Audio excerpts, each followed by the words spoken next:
Good afternoon, everyone. I'm Bishwajit Singh. I'm a lawyer. I practice in Delhi as well as in other states of the country.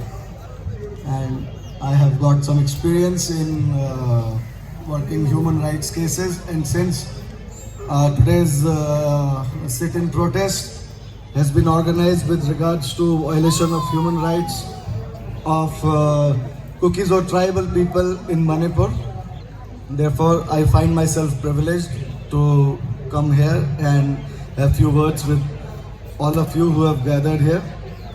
I thank the organizers for having me here today, and I have had some experience in Manipur earlier, so I am slightly aware of the background of Manipur and various socio-political fault lines that exist in Manipur, and right from the beginning of this violence, it has been very, abundantly clear to me that who is precipitating a violation of human rights and who is the victim of the ongoing experiment, of the ongoing pogrom, of the ongoing ethnic cleansing, I would say.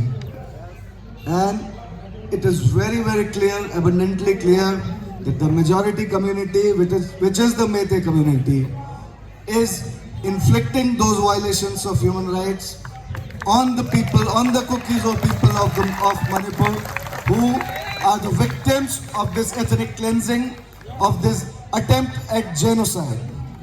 So there's no doubt about it. There have been, heavy, serious effort from many quarters, from the majority community, from the state government, as well as by elements within the central government, to portray a picture which is very, very contrary to truth.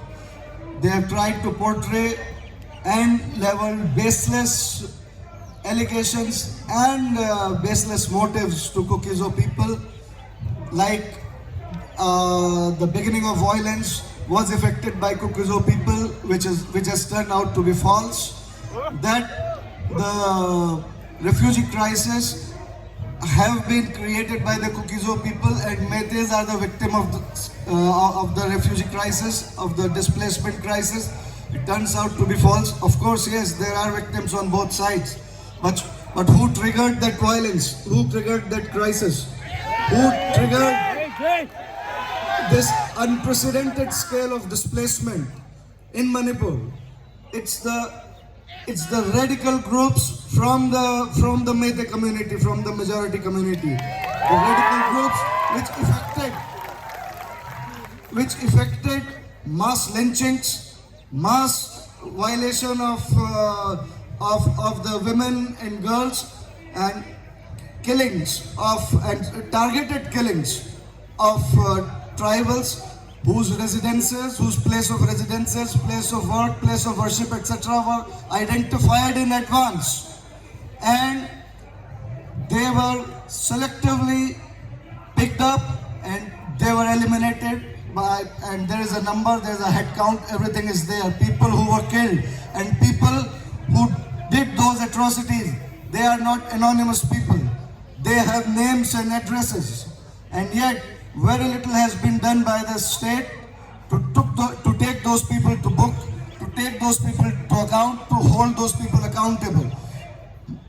A large number of such people are part of the state government, are part of the government machinery, they are state functionaries. Not a single person, not single one of such persons has either been arrested or has been further stopped, further apprehended from doing such activities or from repeating such activities.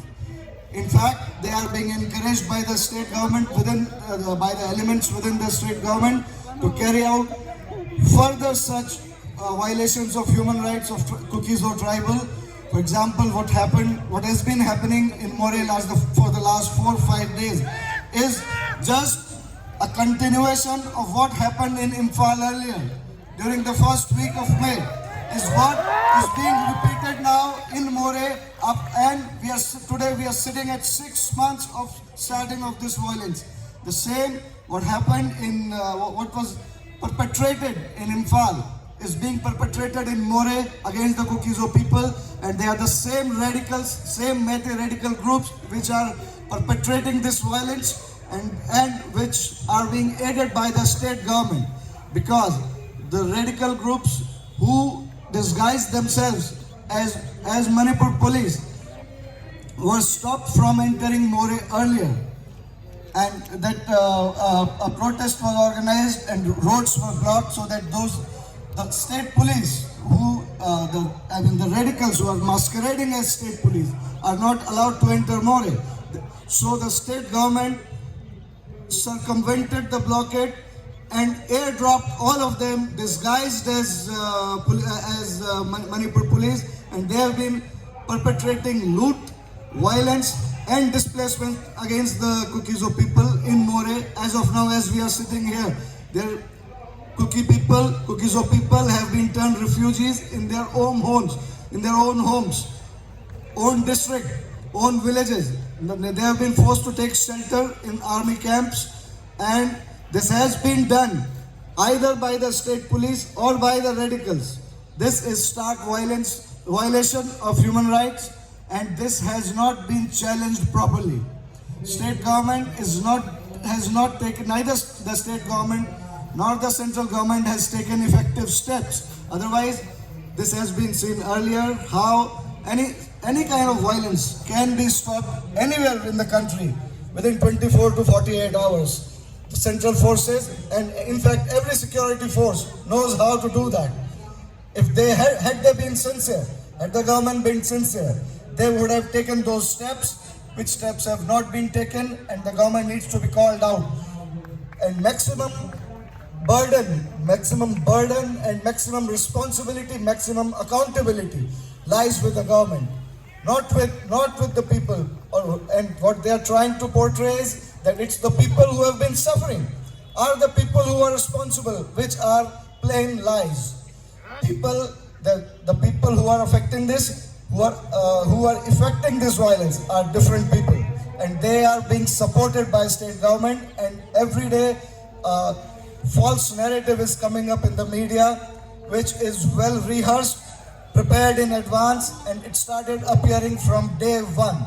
So state government's narrative cannot be believed, whether it is appearing in the media or it is being projected before the courts of law. It has to be countered in both the places, in public domain as well as in the courts of law, so that justice can be served and this violation of human rights can be put a stop to. Thank you very much. I wish more and maximum strength to the 𝗲𝗫𝗫 people to fight this out, to resist this violation of human rights. Thank you.